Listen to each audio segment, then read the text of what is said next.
Hello and welcome to Burnt Cookbook Party, an original Pathfinder campaign set in a unique fantasy world where four heroes of varying skills, attractiveness, and stupidity race against time to prevent a war. I'm Jenna Stoeber, and I play Astra, a adult half-elf oracle who is exactly who she says she is.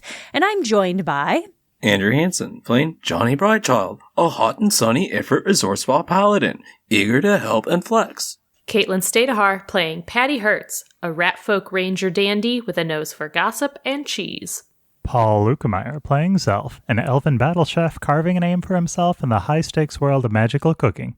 And we're, of course, led today and for the rest of all time by our glorious GM and world builder, Justin Green. Justin, how are you?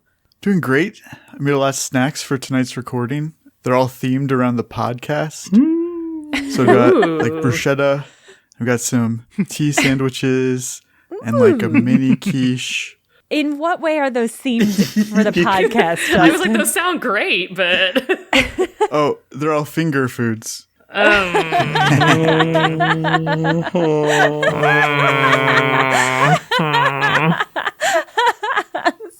guy. That was really good, Justin. I like that one. It was a good setup. You really got me on the hook.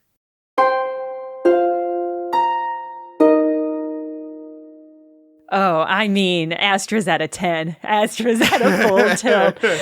She's panicked trying to find Patty, especially, but also just anyone. And more than anything, she's convinced that this motherfucker took her eye teeth because I specifically said it was the canines.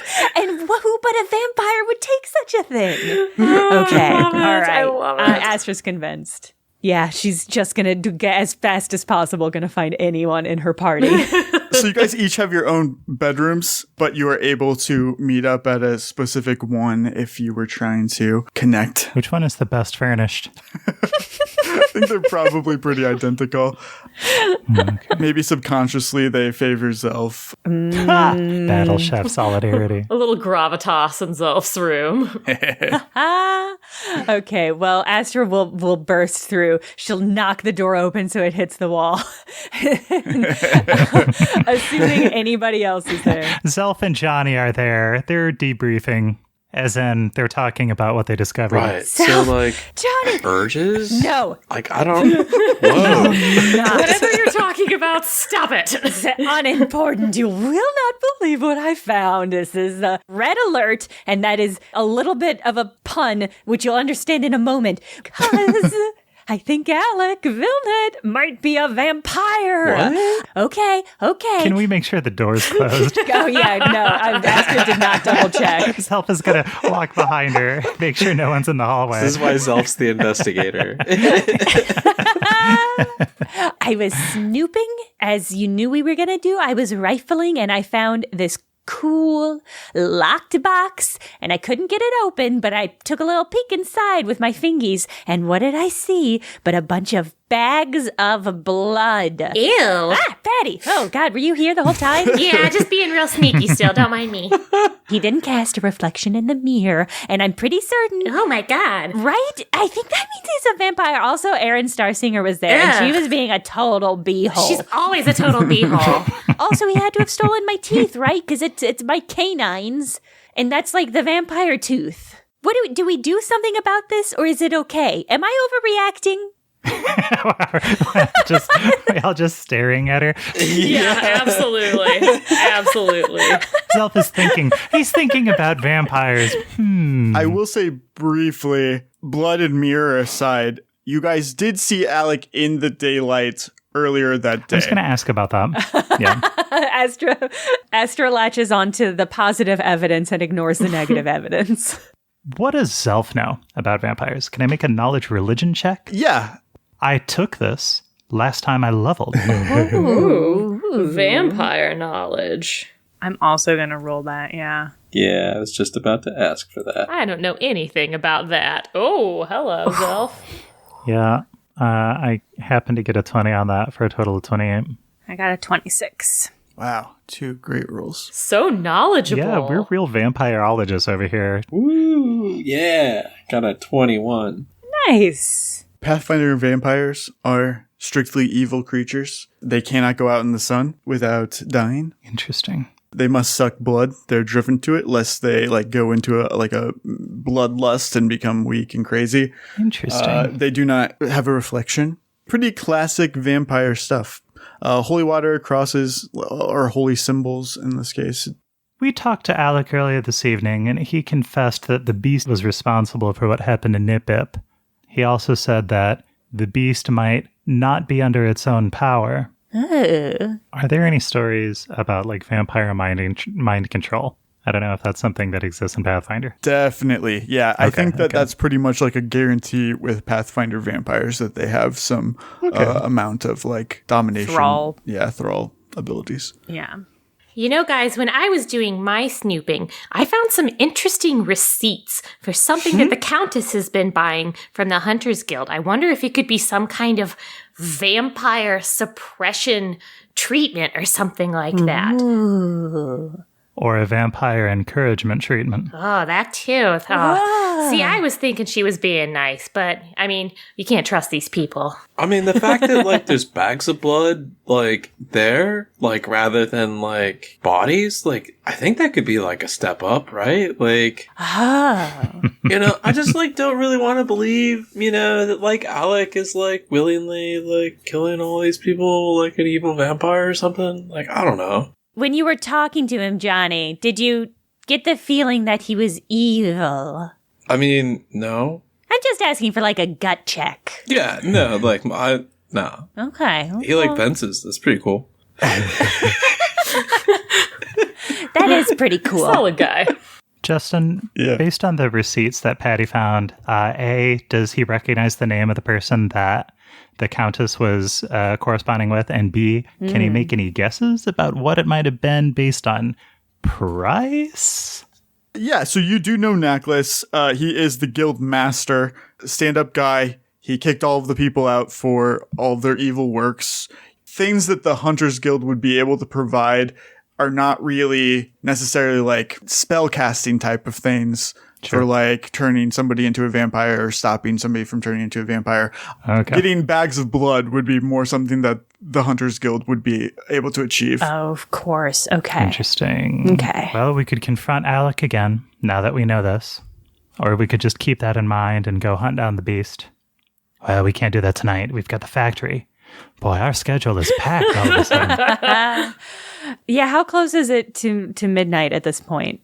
It's post dinner. I would say 2 or 3 hours. Okay, so we have time boy. if we wanted to shake down Alec again. I'm so curious about his vampireness. I'm willing to Circle back. I love that you guys just had this conversation with him, and an hour later, we're all going to storm into his room and be like, so you're a vampire. One more thing. We figured it out. Yeah, truly. It's just really. Astra, you asked and you're not overreacting. I think you're reacting just the right amount because a lot of crazy things have just been happening one after another. I'm glad to hear that because sometimes weird things happen and you guys take it so chill. But I'm glad at least this one time we're on the same page. Let's really turn the screws on him now that we've got screws. Johnny, we're going to need you to really bring your Paladin of Gavilan authority to this one. What? What do you want me to do? I don't. You're the expert. What? I mean, we're just asking him questions, right? Oh, yeah, of course. Yeah. It won't escalate. We're just asking questions. Let's all go say hi to Alec. I'll say more than that to him. Mark my words. Is he back in his room? Yeah, he was in his room last you saw him. Are you wanting to intimidate him? What is the plan? Oh, you think I have a plan? Okay. Perfect. Bust through the door. That's the plan. The plan is to see if he's there and then to wing it. Perfect. Justin, before we go to Alec's room, I want to cast a heightened awareness spell. I want to make sure that it doesn't seem like anyone's around who would see us stalking through the house and or confronting people who live here. So in the right-hand panel in Forge, can you see one that says Ley Line Magic? Ooh. If you want to click on that and roll that. This is incredible. Oh, man. All right, I'm going to read to you guys what it says. I have a new condition called ley line magic. Oh, I love It it. says, after absorbing the arcane magic from the ley line, Zelf's cooking has become inconsistent. Whoever eats Zelf's magic meals, including Zelf, is considered the caster. And then I roll on the table. Oh, I love tables. I love when spells have tables. Hell yeah. Amazing. Random magic. I rolled 77. An instrument appears adjacent to the caster as the spell Summon Instrument. Does that mean a cooking instrument or a playable instrument? This is a bard spell, so it's something to use for performances. I fucking love this. Great. Tries to cast a spell, and here's a banjo. I don't have any musical skill. Justin, what instrument appears? Well, you can play spoons. Is it a xylophone? As you start to prepare, I believe this is espresso, right? Oh, yeah. It's my hand-pumped shot. You notice that even though you're not like constantly brimming with the pink energy like directly after the ley line, you find that you are still experiencing the same weird side effects. The actual cup of espresso turns out delicious, but as you are pouring it into the cup to drink it, I'm gonna go with Caitlin's. A banjo like forms out of the liquid, like bounces off of the cup, and like clatters to the ground at your feet, spilling some coffee everywhere as it happens. Twanging loudly. Yeah, a discordant twang as it hits the ground. Zelf, why did you make a banjo? I thought we might need one. Okay. No, that's not right. Where did the banjo come from? God, if you guys could only know how hard my brain is working right now trying to come up with a vampire banjo pun. I can't get there. Wait, I've got one. I think vampires are more used to heartstrings, if you know what I mean.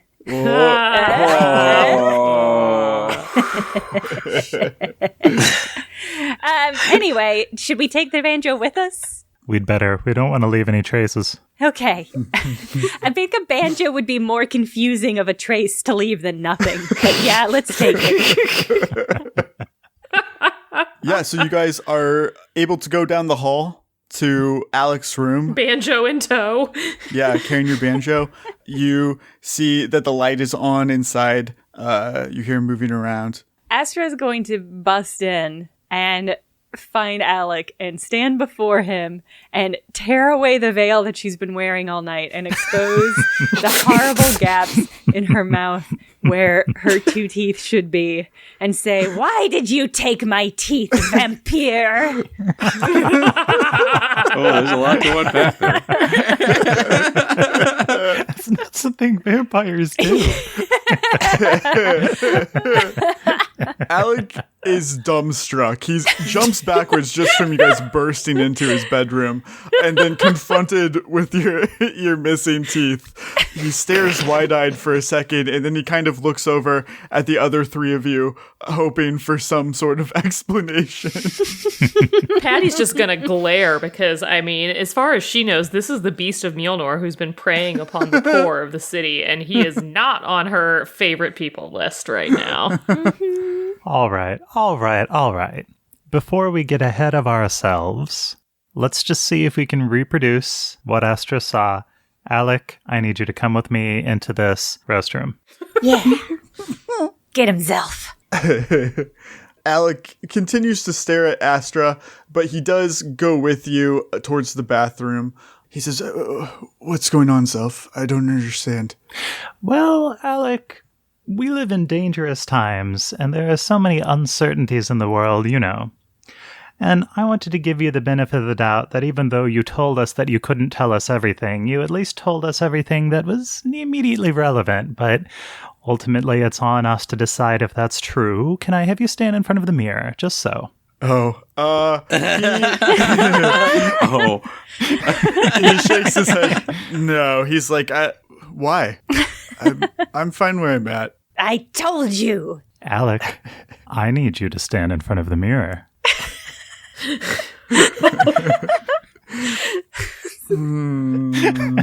Is it time to make a check? Yeah, a strength check.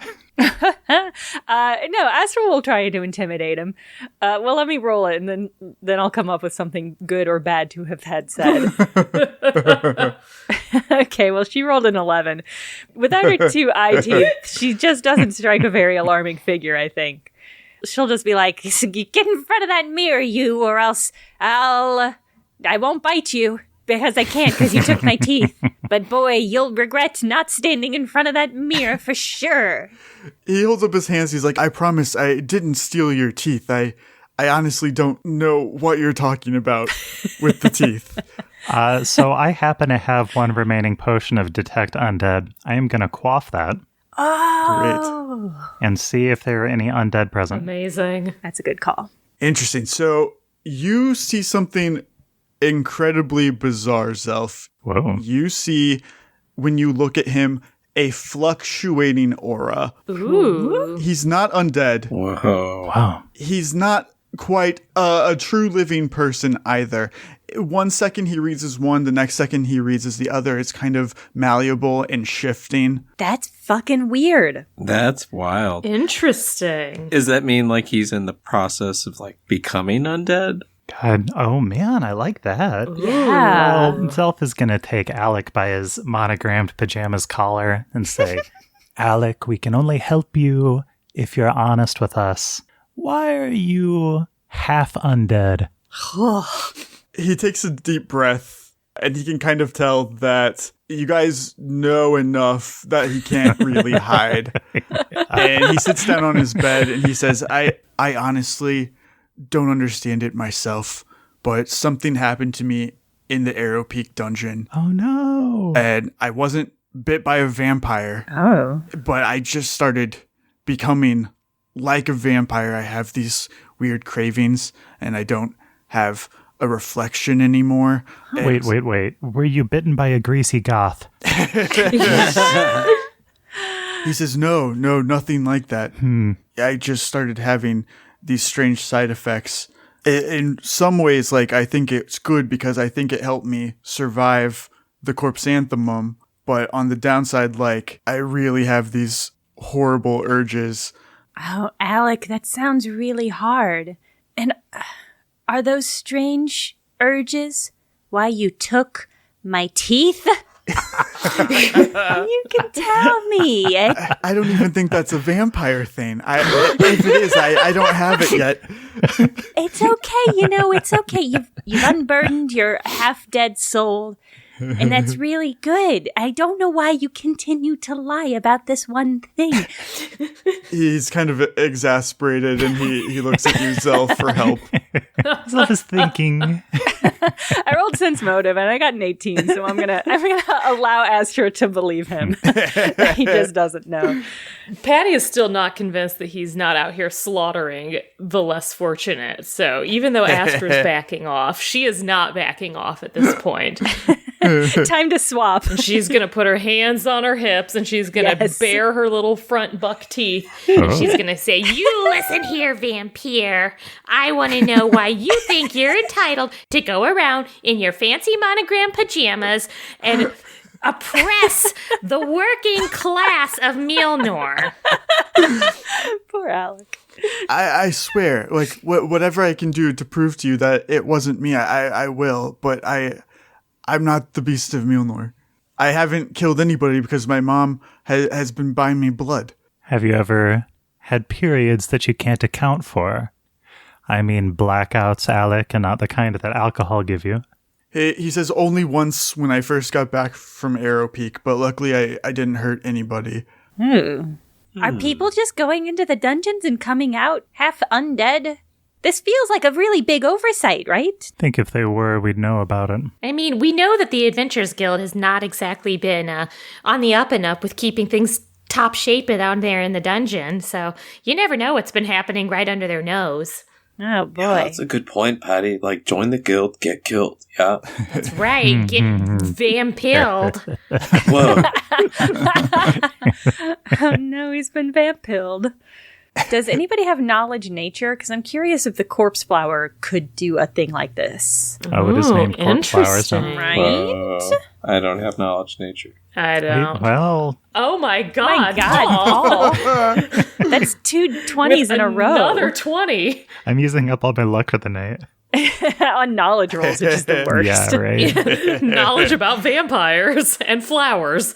That's a 29 on knowledge nature. You're confident that it doesn't have anything to do with the corpse anthem. And you believe the story that he wasn't bit by a vampire. Getting bit by a vampire doesn't look like this. So you believe that it's some sort of like corruption, Zelf. Ooh, this is not the vampire way. Right. Well, he has some kind of undead affliction that's making him bloodthirsty and keeping him from reflecting in mirrors, but it doesn't fit the classic clues of being bitten by a vampire. It's some other kind of curse or affliction. It's like the original curse of the vampire. There's an original? Rather than like by another vampire, it's like dark magic's turned him into a vampire, so it's like a curse. Right? Like, I don't know. Like, vampire lore, like, there's like a whole like god, like, you know, that like, has to do with like vampires and stuff like that. And so like, but it's not really stuff I know about personally. Okay, but a curse. That makes sense. Johnny, when you start talking about this, you see a change in Alec. And he goes and just starts to like brush his teeth in the bathroom, keep himself busy. I am going to have the 4 of you make a will save.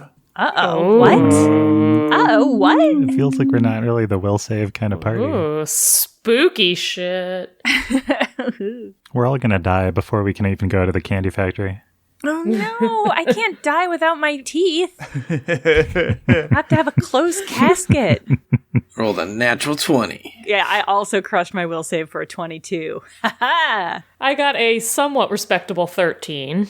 I got a 26. We did pretty good on that one. Yeah, thank This God. vampire stuff is all of y'all's wheelhouse, not Patty's. Apparently. Great, yeah. So he goes into the bathroom, starts brushing his teeth. What do you want to do? Oh man, that's the problem is if somebody doesn't fail the will check, we don't know what it was about.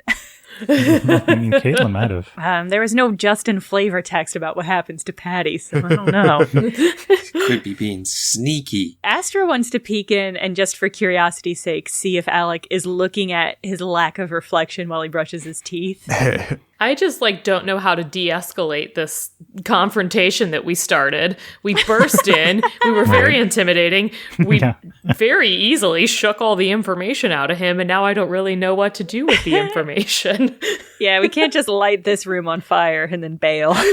Well, we shouldn't. I mean, that's... We could, but we shouldn't. We're keeping our eye on you, I guess. Is that it? Have, like, you know, you and your mom, like, sought, like, help from, like, church or something? Because, you know, this is pretty serious, right? Like, I would probably, like, go talk to a priest. My mom and I have decided that it's best that nobody knows about this until we can, you know, find a cure for it. Is your mom looking for a cure? Yeah, she's been quietly trying to figure out if anybody else has ever experienced anything like this before. Oh, dude, then how about this? I'll just go ask because they don't know I'm connected to you, right? So, like... Theoretically, if I had some questions about kind of a vampire... Yeah. He's like, I appreciate it, but I don't think that that's a good idea. Like, the less people that know about it, the better. But we're super discreet, though. You can trust us. We say after busting into his bedroom. Johnny and Astra standing at the entry to the bathroom. You guys hear weird, like, tapping noises and then, like, scratching following it.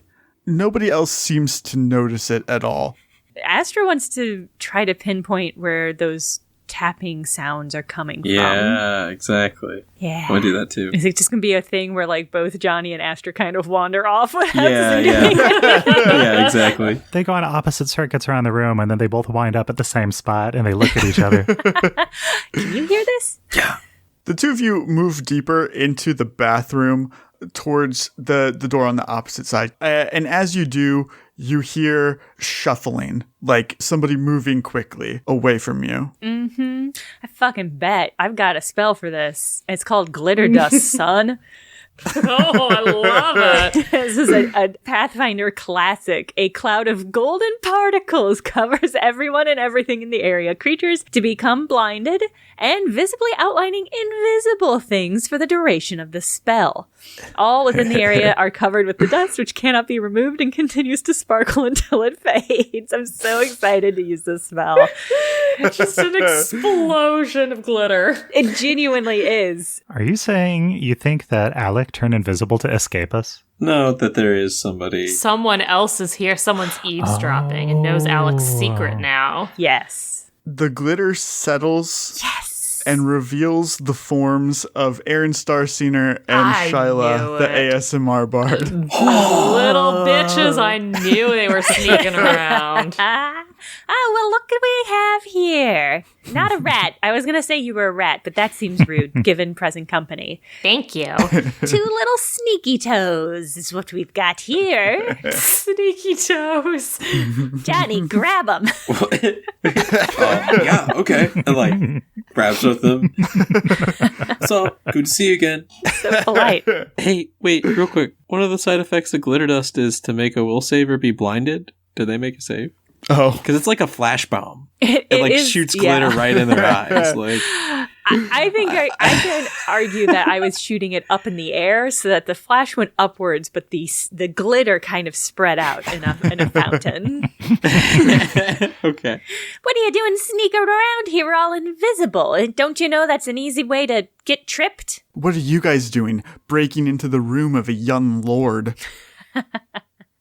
We're friends. Wait, Astra hurriedly puts her veil back down. It's none of your business anyway.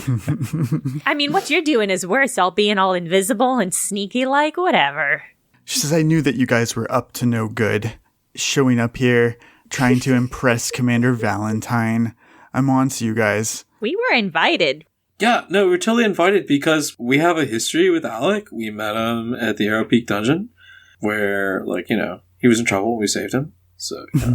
Way more than either of you accomplished at the Arrow Peak dungeon.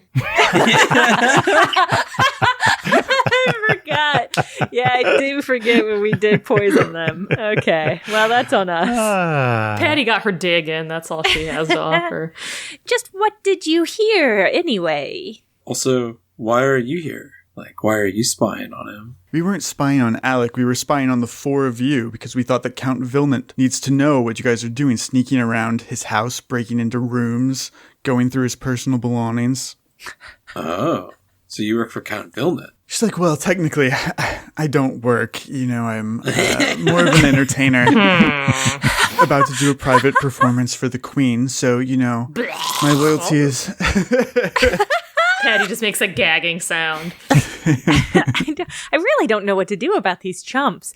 I mean, I regret that more people have learned about Alec's vampirism, but I guess it's fine since they're kind of in with the family. Well, I mean, they could be in danger because they're going to go report what they've heard, right? Like, Yeah, maybe. But there's nothing really I can do about that. I don't know if anybody else has something. you know, you're pretty popular, so you probably, like, know a bunch of stuff. Do you have any vampire friends? I think these bitches are going to help us. So much for being discreet. Of course I don't have vampire friends. That's disgusting. Mean. Aw. I thought I'd heard enough about vampires now that Pearl is gone finally. You know, she was always going on about vampires, this, invading the elites, you know, replacing them with vampires. You know, always going on about that. What? Wait, what? Oh, you know, Madame Ogavia is always printing in her little magazines that it's a Lunas thing. The god Lunas, you know, he's putting vampires in all of the positions of power. Wait a minute. Conspiracy theory shit. Yeah, wait a minute. Gavia. Astra, like, pats down the many pockets in her jacket, and she pulls out a card that had been attached to a gift Oh, yeah. from a Madame Ogavia. a great fan of Astra's, I believe. Yeah, she liked my book, which means that she cannot be trusted. Yeah, Madame Ogavia.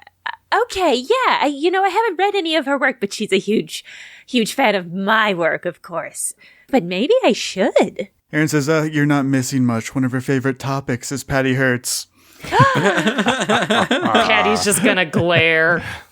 Justin, is Alex still brushing his teeth? Alec has a very thorough dental hygiene routine. A vampire would. Yeah, he stopped brushing his teeth, but you guys are all blocking the sink. He can't spit. He's just been awkwardly standing there with a mouth full of toothpaste as this goes on. Gross. Self wants to go over to Chyla and Aaron, who are being held up by the collar by Johnny or whatever, and he says, "Listen, this is a misunderstanding. I would hate for two of Shadow and squads to not trust each other. Why don't we bury the hatchet?"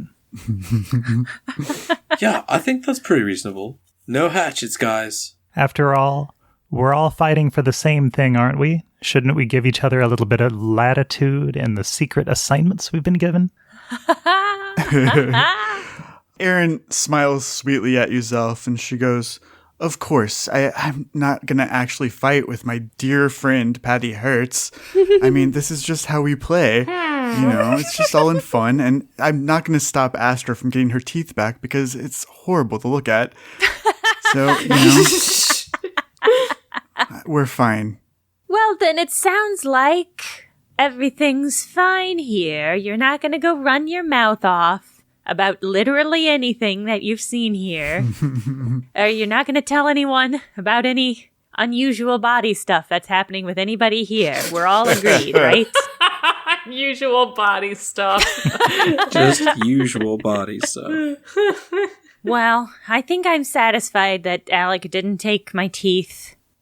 Yeah, I think I'm pretty much convinced that he's not roaming the night, slaughtering the working class of Mjolnir. You're not, right? Right? Oh, that's a good question. Did we ever actually ask him? Yeah, I think we did. Multiple times.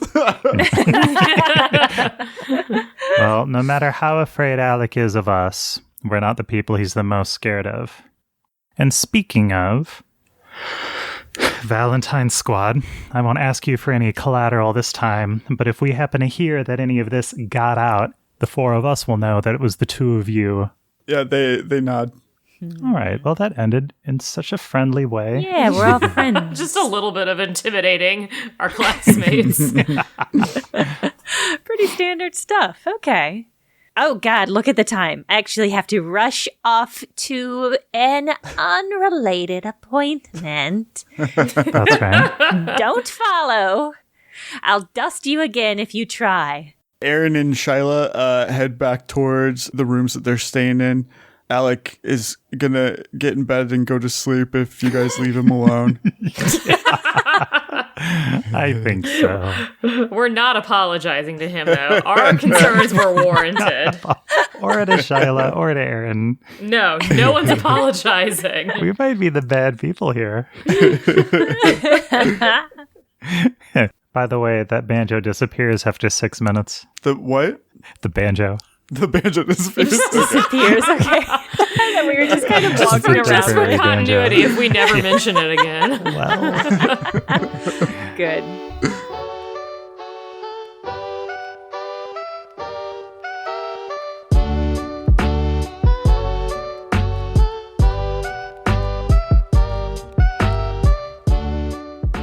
Hello, you're hearing my dulcet non-Astra tones because it's the mid-roll break for the show.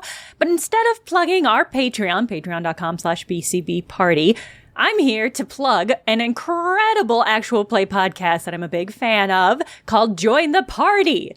Like BCBP, it is an actual play podcast with tangible worlds, genre-bending storytelling, and collaborators who make each other laugh each week. And if you listen, they're going to make you laugh too.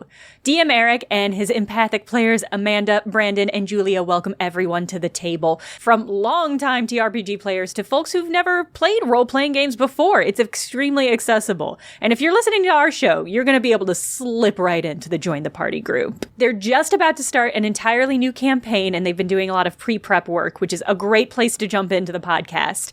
Their current campaign is a pirate story set in a world of plant and bug folks. They also have a ton of completed stories already from their campaign, which is a Monster of the Week game set in a weird summer camp. Campaign 2 was a modern superhero game, and Campaign 1 was a classic high fantasy story. So whatever your tastes run, they got something for you. Once a month, they also release the After Party, where they answer your questions about the show and also how they play the game, which is just a great resource, I think, for gamers or fans. If you already listened to the show, you probably heard that they mentioned us in one of their setup episodes for their newest campaign. I can't remember what they said exactly. I think it was that we're the best Pathfinder actual play podcast on the scene right now. Something like that. I don't know. Anyway, I'm a big fan of the show, and I think you would be as well if you gave it a chance, so go ahead and do that. Pull up a chair and join the party. Search for Join the Party in their podcast app, or go to jointhepartypod.com.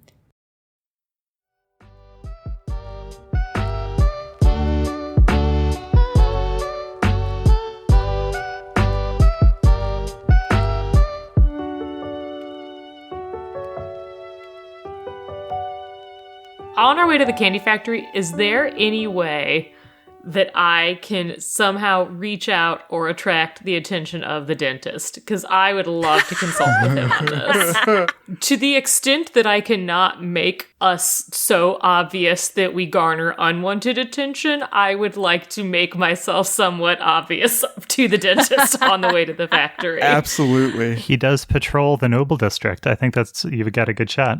Yes. Yeah, that's great. Why don't you make a perception check, Caitlin, for keeping an eye out for the dentist and just making yourself obvious. I won't make you roll for, like, anti-stealth. Anti-stealth. He's copying you, so you have a decent idea of how he's going to operate, what ledge he's going to be perched on, staring down at the city dramatically. You can get in his head. Yeah, I wound up with a 30 on my perception check, so I think I should be in good shape for that. Yeah, that's good. You see something bright flashing in the night. A filling. So you guys leave the Vilnet estate and head south to the restaurant district towards the river, where you find the Vilnet Candy Factory. It's this imposing purple building that sits at the edge of the river.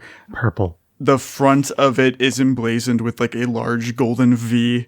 There are 2 striped smokestacks, which occasionally like puff billowing clouds into the sky.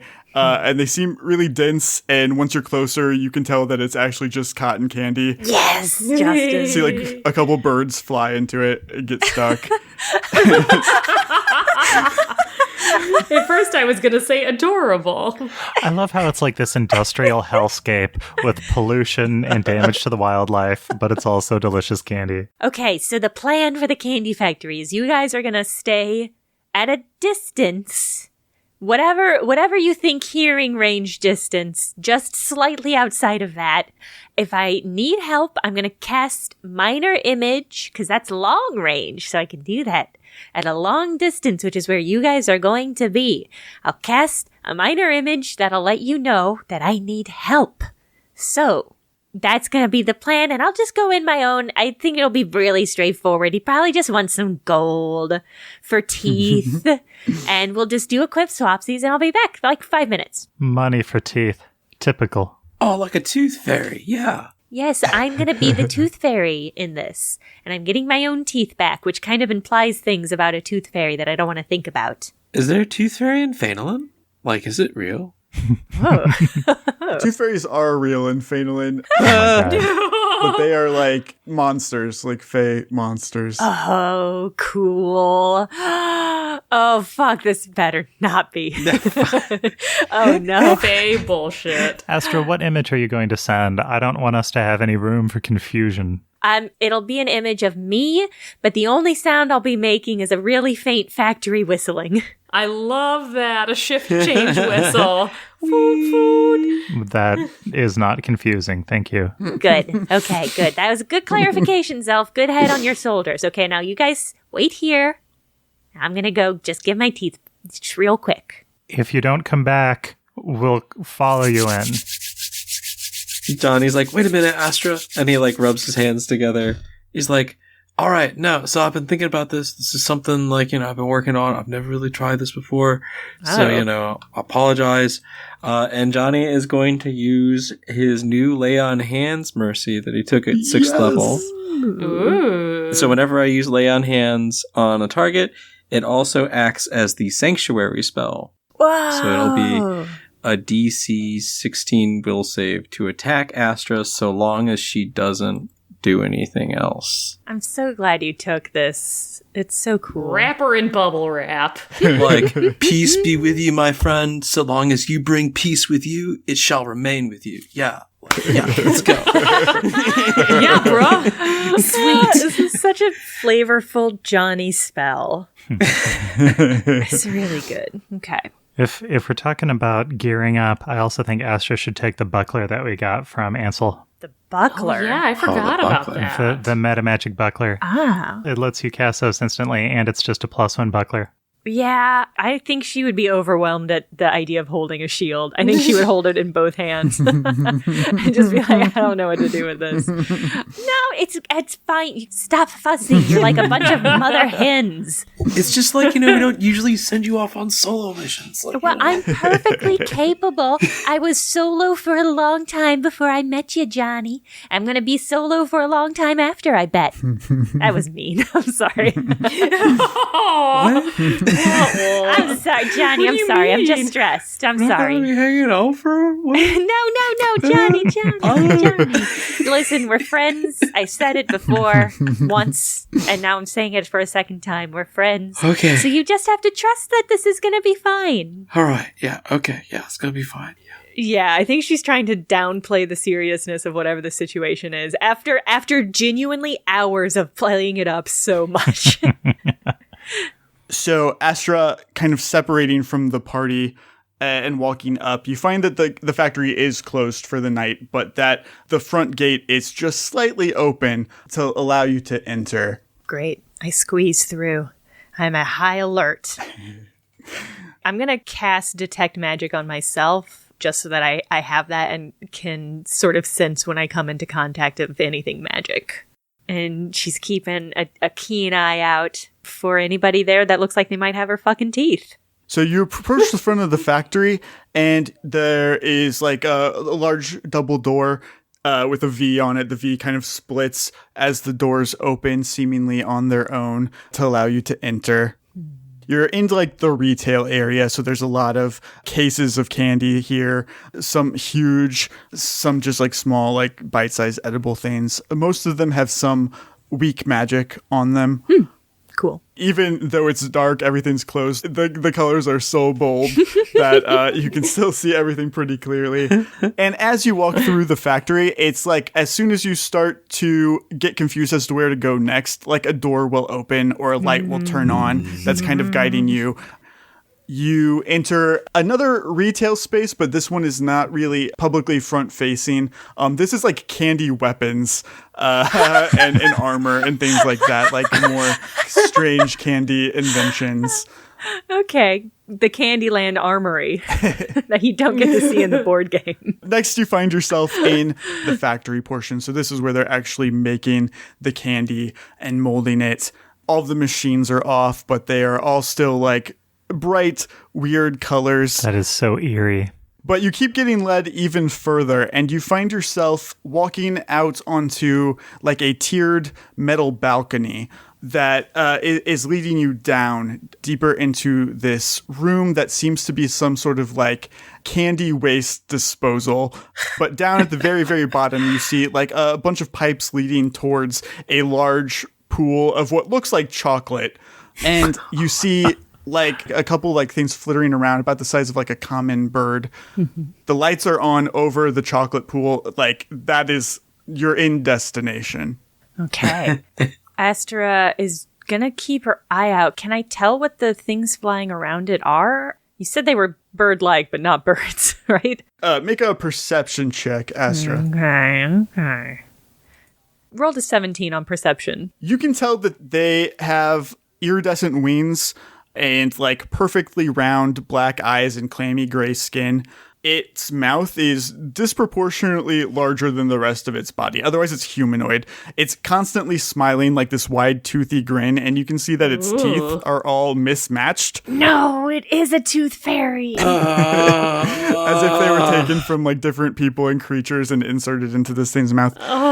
You can also see that they're all wearing like little black and white pinstripe zoot suits. And some of them have like little fedoras. Oh my god.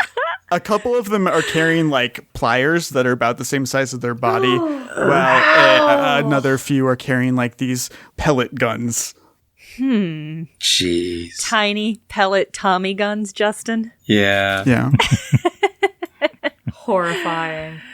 Well, Astra will pull the lollipop that I think she probably stole on her way through the market area of this. She's going to pop it out of her mouth and say, "You guys are awfully small to have taken my teeth, but I guess I shouldn't put it past little fey buggers like you.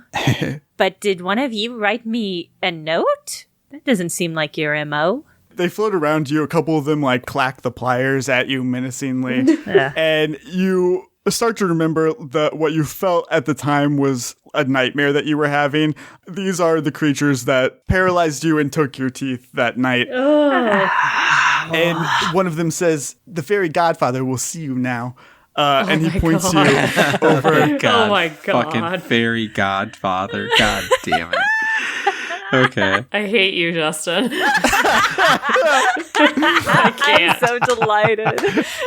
Another one for name crimes. There's a larger tooth fairy who is about the size of like a human toddler, who otherwise looks exactly like the others, except he has like also a tiny little mustache.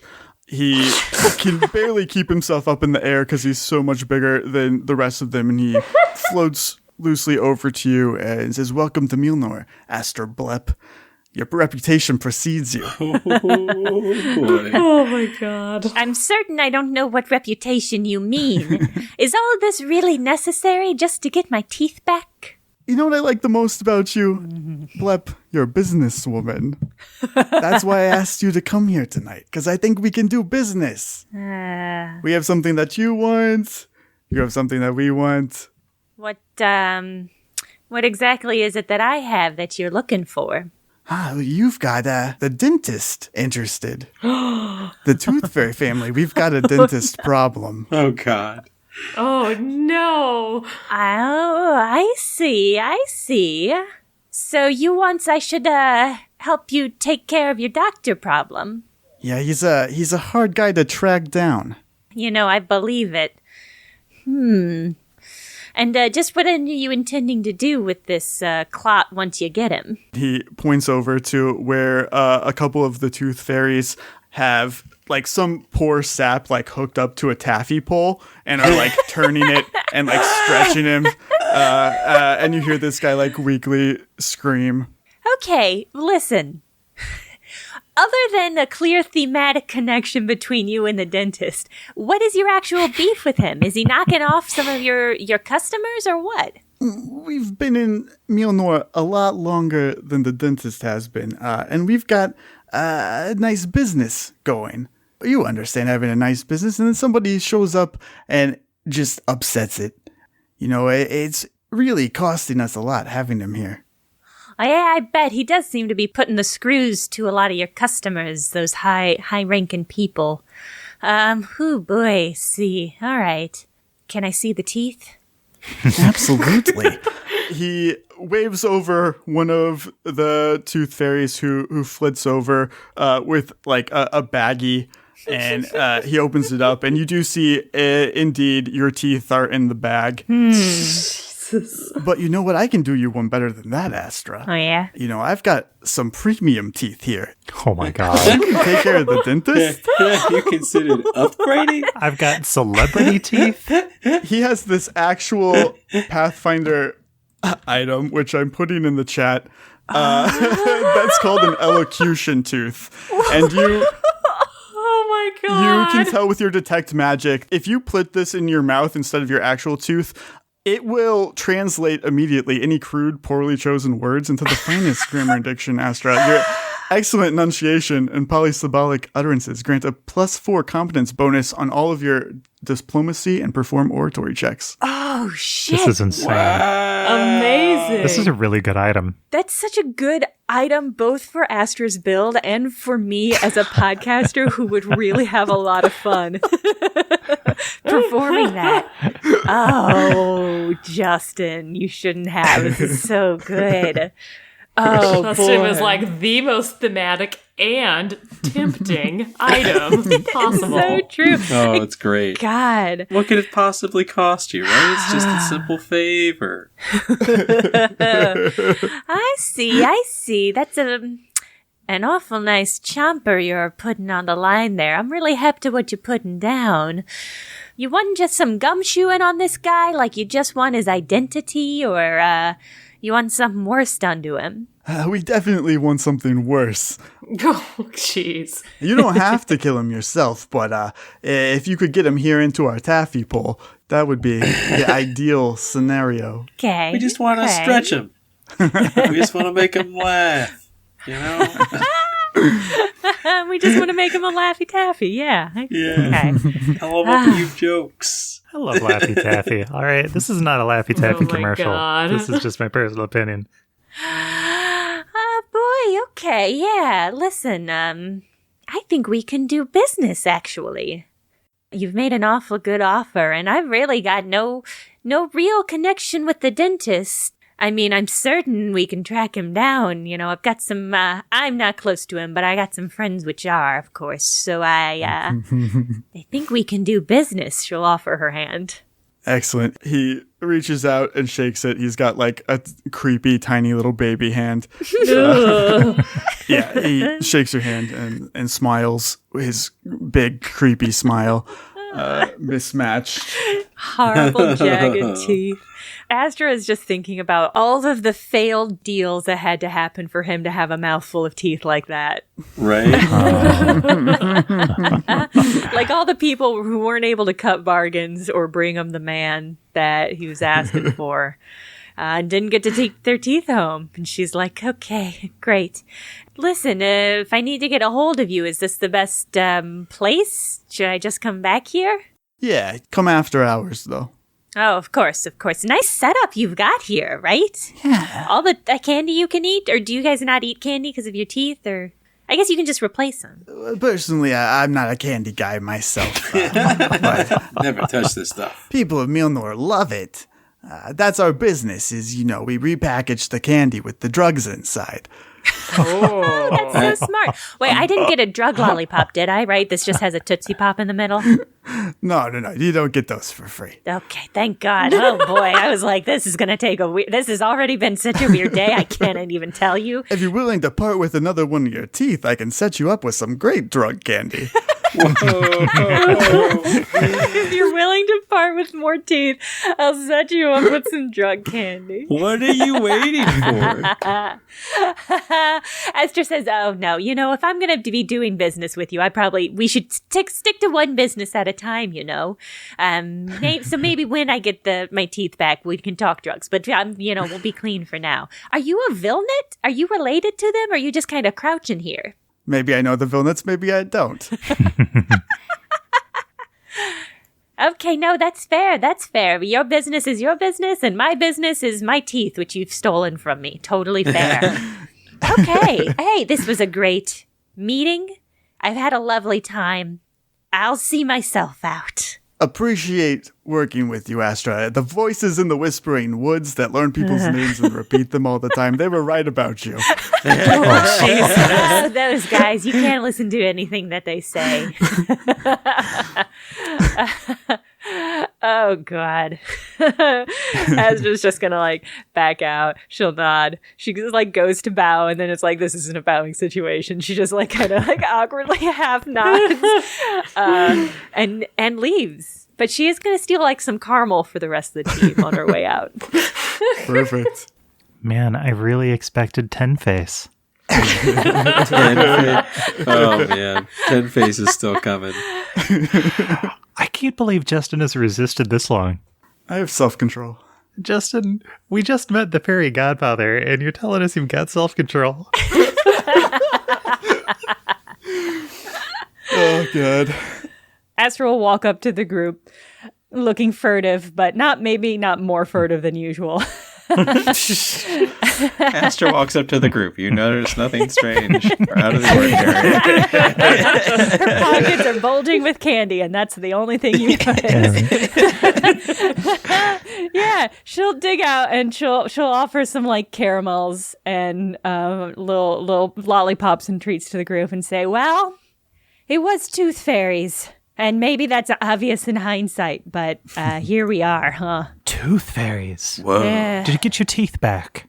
She'll flash her pearly whites and also empty red gums. See what's going on here? You see that? No, they kept it. They won't let me have them until I do a little errand for them. Okay, I've got to tell you. I decided right now. I wasn't going to tell you, but I think I have to because I really don't know what I'm going to do about this. They want me to deliver the dentist to them. They got beef and they want to hustle him into the earth for a dirt nap.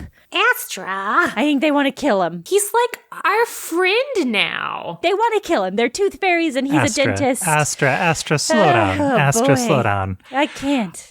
I'm sugar high. She had one pocket full of candy and the other full of candy wrappers, and she just dumps a bunch of candy wrappers on the ground God, too. it's under sugar high. Absolutely. She's very hyper. She's low-key twitching. I don't know what to do about it. And they won't give me my teeth back unless I deliver them the dentist. And I need those teeth, so you know me. You know I need all of my teeth. I really rely on those teeth for eating and smiling and being charming. It's my main stat. Zelf, you have to do something. Listen, Astra, I know how important a winning smile is. It's so important. Patty is not going to be on board with simply turning her new friend over to the fairy mafia. What? But she would be on board with trying to like work with the dentist to bring them down under the guise of us turning him over to them. Okay, yes. I think I want to play this much like we played it with the man at the Thieves Guild who wanted us to hunt down Glorhand and Pearl and whatnot. Oh my Yes. God, because that worked out so well. That worked out amazingly. We weren't ready that time. Nobody died, and we were successul. It worked out for us. We got out alive. So I don't know how better you expected that to work.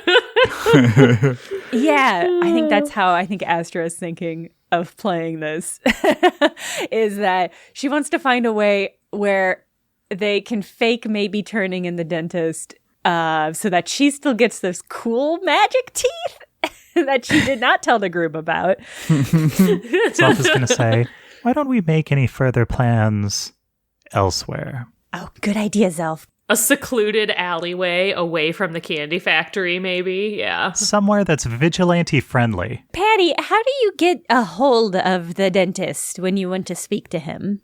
I mean, my understanding of the process was that he just kind of shows up. So Nice. maybe if we just walk down this alley and we're like, wow, it would be wild if the dentist showed up right now. And I, Patty Hertz, would think it was really cool of him if he just swooped down off a rooftop. I'd be impressed. Great strategy. You feel like a breeze behind you, Patty, that kind of moves your beret a little bit. Yes. And suddenly the dentist is like leaning awkwardly on one of his giant toothpicks. It's like, hey, what's up, Patty? Oh, hey, Patty. Oh. This is so random. Hey. Oh my God. I can't believe we ran into you here. So, hey, so some shit's going on. We have some important things to discuss with you. How about we take a little walkabout through the alleys while we chat? That'd be great. I had something to talk to you about too, Patty. Excellent. I've got a lead on Tin Face's gang. Oh, Face. excellent. Very Face. cool. I believe that Tin Face is planning to break into the Marth Mausoleum, which is located in the catacombs beneath the city. Oh, is he? I thought we could, check it out or something if you're free tomorrow night. If not, I get it. I'm sure you're really busy, It's probably dumb to even ask, right? Oh, no, not dumb at all. I love mausoleums. They're my favorite. That sounds very cool. Do you have any idea what Tin Face might be up to in there? What a creepy place to break into. Tin Face isn't like the other criminals in this city. While the restaurant district elites commit their evil deeds to bolster their own reputations and profits, as far as I can tell, Tin Face's gain just wants anarchy. Oh, God. But one of them has been asking around about a chocolate key that needs to be tempered at the Vilnet Candy Factory, the only way to get in. Oh, weird. They're trying to fudge a copy. Stop. Pun intended. Fuck. He's gonna keep milking it, guys. Didn't the mausoleum already get broken into? Are you sure your info isn't a little stale? You guys know that the tomb of the High Chef Oh, that's right. has been broken into, and this is not public knowledge. Okay, but that's a different mausoleum. Yes. Yeah. A different place, but also requires a chocolate key to be tempered at the candy factory. Interesting. Fascinating. So we've got some parallel grave robbing going on, huh? They do say that the criminal always returns to the scene of the crime. Not to commit more crime, though. I don't think that's what that saying is. Well, guys, I, for one, always embrace the opportunity to make new friends and work with a new comrade. I think we could kill two birds with one stone here. We could see what's going on with Tin Face and maybe look for some clues about the other grave robbery while we're at it. Yeah. What's the other grave robbery? Don't worry about it. Yeah, we're not at liberty to say. It's official Patty Hertz business, man. I understand. So I think you maybe met my friend / roommate / teammate / classmate Astra. She's the one with all the beads. I think you met her earlier. She's got a situation going on. Astra, you want to show him? So you might have noticed, you've been so polite not to say, you might have noticed I'm missing 2 of my teeth. And it's This is awkward. I'm not an actual dentist. I don't actually have any dental training. No. I need your dentist's help. What a time to worry about awkwardness. I have been contacted by some people who want to speak with you. Possibly more than just speak with you. Possibly their words are bullets in a metaphorical or literal sense. They want to kill you, I think, probably. Yeah. And they're like criminals. They're extorting me. And I need those teeth, the dentist. I need them. And you're like a crime fighter, so isn't it kind of your responsibility to help people in need, which I am? What do you know about the tooth fairies? Oh, The I dentist. didn't even say, oh my God, Zell. I didn't even say it was the tooth fairies. Thank you. Yes, it's the tooth fairies. I'm very familiar with the Tooth Fairy Mafia. They've been spreading their candy drugs and around the streets of Mjolnir. Candy drugs? Is it candy or is it drugs? Do you know? It's both. Kids, they say sugar is addictive. And Astra just ate a lot of it. So much. So much. I am getting a tummy ache. Do we think Ten Face is in with the tooth fairies, or do you think they don't know that the tooth fairies are squatting in the factory? Yeah, are they at odds?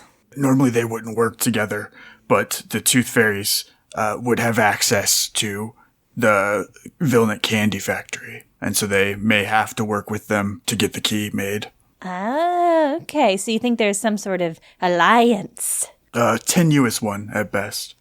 Whoa. It must be some really crazy stuff in the Marth Mausoleum that would, cause them to work together, right? Usually bad dudes, instantly set upon each other, at any, sign of weakness. So, they, need to get in. Where do we come in? Do we interrupt them at the factory or at the mausoleum? Where's our ideal ambush? Dentist will defer to Patty. Yes. As much as I would love to nip this in the bud and cut them off before they can even create the key, I'm a little concerned about us having to take on the Tin Face guys and the Tooth Fairies at the same time at this factory. I don't know. I think we might have a better chance of figuring out what's going on if we do things sneakily, if we spy on them at the mausoleum and maybe catch them in the act. But Then again, I'm a sneaky gal, and I know some of us, like Johnny here, not the sneakiest. Yeah, no. No. Tries to defend himself, but, you know. An odd moment of self-awareness on Johnny's part. I think you're right that the tactical choice would be to get the jump on them while they're isolated at a mausoleum. Great. But a battle in a candy factory would be cool, right? Though we all agree. I mean, it would be really fun. It would be. I'm not even going to act like it wouldn't be fun, guys. You know how badly I want to push somebody into a vat of something? Yes. I don't know, Patty. How badly is that? Oh, it's real bad, Zelf. It's real bad. I want to put somebody in a taffy puller. Oh, I love it. You don't think that would be cool? I think they get hurt. Bless your heart. Self, Johnny, Mausoleum Candy Factory. What's your thoughts? Yeah, dude. Definitely down to stop some bad guys from grave robbing. As much as I'd love to get the backdoor tour of the Vilnet Candy Factory, I think it would give the home field advantage to the Tooth Fairies, who nominally think that you're cooperating with them. I would never, of course, but... wait, do we know what they're taking out of the mausoleum? I mean, I guess it can really only be one thing, but do we know exactly what part of the body they're after? Well, we don't know it's the same criminals. There's just a strong correlation between somebody taking a chocolate key to sneak in. But one has to ask, if they used a tempered chocolate key to get into the Vilnet mausoleum, why wouldn't they just have made two then? The dentist will kind of lean in and say, "Did somebody break into the tomb of the high chef?" Well, this is a secret, but yes. Not a secret among friends. Aw. Are you open with him about the details? Oh, yeah. Self doesn't totally trust the dentist, but probably an equal amount to the amount that he trusts the Vilnets, who he assumes are just using him. If not because they have something to hide, then just because they're nobility. It doesn't sound like Tin Face to steal the high chef's finger. Since none of them are chefs, they would have no use for it. Unless they're the middlemen. That's my thought. Yeah. Someone is doing something nefarious and has hired some muscle to do the dirty work. Bro, weren't you the one just saying that, like, the roots of Mjolnir itself are corrupt and rotten? So, like, we don't know who knows how far this could go. But there are far more evil chefs in this city who could actually benefit.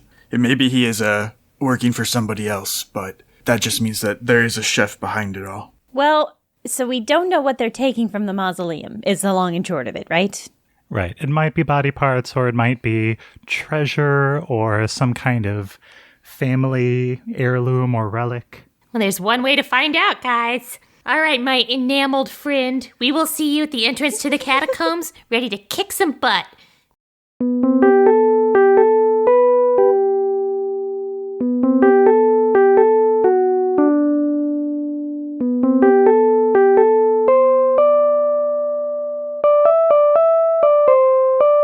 Thank you, as always, to everybody who has been listening and sharing the show. It really means so much to us when you share it to people you think are going to like it, because then they get to listen to a show that they're going to really like, and we get a new audience member. It's really win-win, win-win-win-win-win-win. And a special thank you to all of our Patreon subscribers, without whom we would not be able to continue making the show. And as a reminder, you can post character questions in the Patreon or on the Patreon Discord, and we'll add them to the list of character questions we ask. We've got a heck of a list that we've been working through, but, you know, we could always use more. What are your burning questions for the characters? Ask us! Burnt Cookbook Party is Andrew Hansen as Johnny Brightchild, Caitlin Stayduhar as Patty Hertz, Paul Luetkemeyer as Zelf, and me, Jenna Stoeber, as Astra Blep, and Justin Green as GM and World Builder. Produced by Jenna Stoeber, this episode edited by Justin Green.